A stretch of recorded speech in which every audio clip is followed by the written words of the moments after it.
आपल्याकडे एक मेसेज आला होता की सर ॲप्रेंशिप पोर्टलवरून ॲप्रेंशिप सर्टिफिकेट डाउनलोड होत नाही, त्यामध्ये प्रॉब्लेम येत आहेत, तर माझा चेक करून सांगा. तर आपण त्याचा मेल आय डी घेतला होता.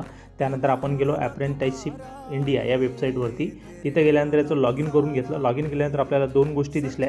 एक तर होतं याचं आधार सीडिंग, हे DBT सर्वात जास्त मुलांचा जो येणारा प्रॉब्लेम आहे, ज्याच्यामुळे मुलांना ॲप्रेंटिसशिप सर्टिफिकेट भेटत नाही, तो म्हणजे यांच्या कंपनी यांचा कॉन्ट्रॅक्ट तरी इथं अपडेट केलेला आहे. याचे 2 कॉन्ट्रॅक्ट होते, पण याचं अटेंडन्स इथं अपडेट केलेलं नाही आहे. कारण असेसमेंटसाठी इलिजिबिलिटी 80% अटेंडन्स असणं आवश्यक आहे. तर ते तुमची कंपनी जेव्हा इथं अटेंडन्स अपडेट करेल 80%पेक्षा जास्त, तेव्हा तुम्हाला इथं हा जो शेवटचा ऑप्शन आहे ॲक्शनच्या नंतर इथे 3 डॉट दिसतात, याच्यावर क्लिक करायचं आहे आणि तुम्ही असेसमेंटसाठी इथून अप्लाय करू शकता. जोपर्यंत तुमचं 80% इथं अटेंडन्स नसेल, तुम्ही इथून अप्लाय करू शकत नाही.